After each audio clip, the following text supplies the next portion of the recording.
এইভাবে আর কতদিন কাটাবো? চলো আমরা দুজন বিয়ে করে নিই।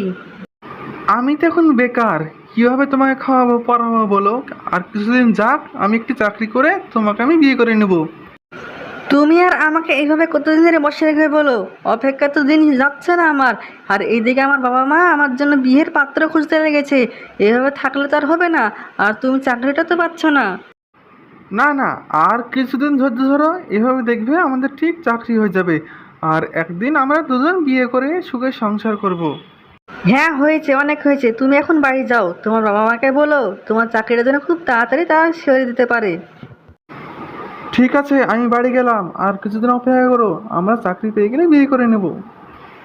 কিরে, তোর এখন আসার সময় হলো বাড়িতে? এতক্ষণ তুই কোথায় ছিলি?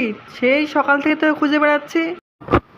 না মানে মা, আমি একটু বাইরে গেছিলাম একটু কাজের জন্য, আসতে অনেক লেট হয়ে গেল।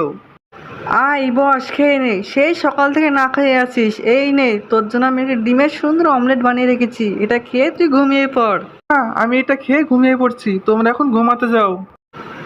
আর শোন, খাওয়া শেষ হলে বাল্বটা অফ করে ঘুমিয়ে যাস, ঠিক আছে?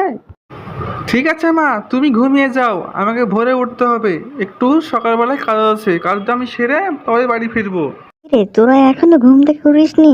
আয় তো, এদিকে আয়, তোর বাবা তোদেরকে ডাকছে। বাবার তো আর কাজ নেই, এই তো আরাম করে ঘুমাচ্ছিলাম। আমার ঘুমটাই তুমি ভেঙে দিলে। টাকার আর সময় পাও নাই। এই বলো, ছেলে নিয়ে কি যে জ্বালায় পড়লাম আমি। বলো বাবা, আমাদের তিনজনকে তুমি ডেকেছো, কি বলবে বলো?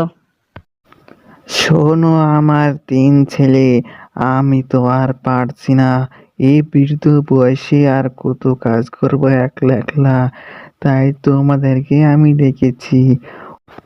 আমার জমিতে অনেক সোনা পোতা আছে, তোমরা যদি সেগুলো পাও তাহলে তোমরা সারা জীবন বসে বসে খেতে পাবে।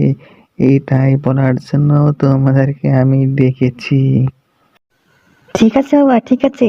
আমরা কাল সকালেই তিন ভাই মিলে সেই জমি আমরা খনন করব, এবং সেখান থেকে আমরা অনেক সোনা রত্ন নিয়ে আসবো। আর আমরা এইভাবে বড়লোক হয়ে যাবো। হা হা। দীপালি, এই দীপালি, উঠে আয় নদীর পাড় থেকে, এসে হাত মুখ ধুয়ে খেয়ে নে। সেই যে মেয়েটির মা মারা গেল, তখন থেকেই মেয়েটি এই নদীর পাড়ে একলা একলা বসে থাকে। মেয়েটাকে নিয়ে যে কি করি। মা, তুমি বাড়ি চলে যাও, আমি একটু পরেই চলে আসব। কিন্তু তোর বাবা তো তোর জন্য অপেক্ষা করছে, তুই না গেলে সে কিছুতেই খাবে না। ঠিক আছে, চলো মা, আমি যাচ্ছি। তুমি খাবার রেডি করো, আমি আর বাবা একসঙ্গে খাবো। সেই সকালে না খাই বেড়েছিস, এখনো পর্যন্ত কিছু খাইস না, আয় আমার সঙ্গে দুটো ভাত মুখে দে এবং আবার খেলতে বাড়িয়ে যা।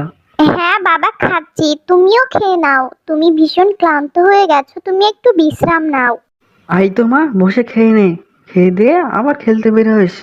তোকে খাই দিয়ে আমি বাজারের দিকে যাবো একটু। গিন্নি, আমি চললুম বাজারের দিকে। এই ভাত থাকলো, তুমি খুলে খেয়ে ঠিক নিও। আছে, যাও, তাড়াতাড়ি বাড়ি ফিরে এসো, আর আসার সময় দীপালির জন্য কিছু নিয়ে এসো।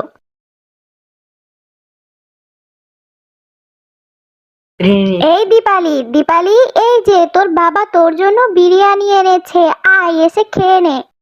বিরিয়ানি? বাবা আমার জন্য বিরিয়ানি এনেছে? কি মজা, কি মজা, আমি এক্ষুনি আসছি। আয়, একটু তাড়াতাড়ি আয়, বিরিয়ানি যে ঠান্ডা হয়ে যাবে তখন খেতে একদম ভালো লাগবে না। গরম গরম আছে, আয়। আও, দুজন মিলে বিরিয়ানিটা খেয়ে নাও। তুমি খাবে না? আসো, তুমি এর সঙ্গে বসে খেয়ে নাও, পরে খেলে ঠান্ডা হয়ে যাবে, একদম ভালো লাগবে না। ঠিক আছে, তোমরা খেয়ে নাও, আমি পরে খাবো, এখন কিছু কাজ আছে আমার। বাবা, আজকের বিরিয়ানিটা খুবই সুন্দর হয়েছে, খেতে ভীষণ মজা লাগছে। হ্যাঁ রে, আজকে বিরিয়ানি সেই স্বাদ, আর স্বাদটা এত সুন্দর, খুব ভালো লাগলো। তুমি আমার জন্য রোজ রোজ বিরিয়ানি নিয়ে আসবে, আমি রোজ রোজ খাবো।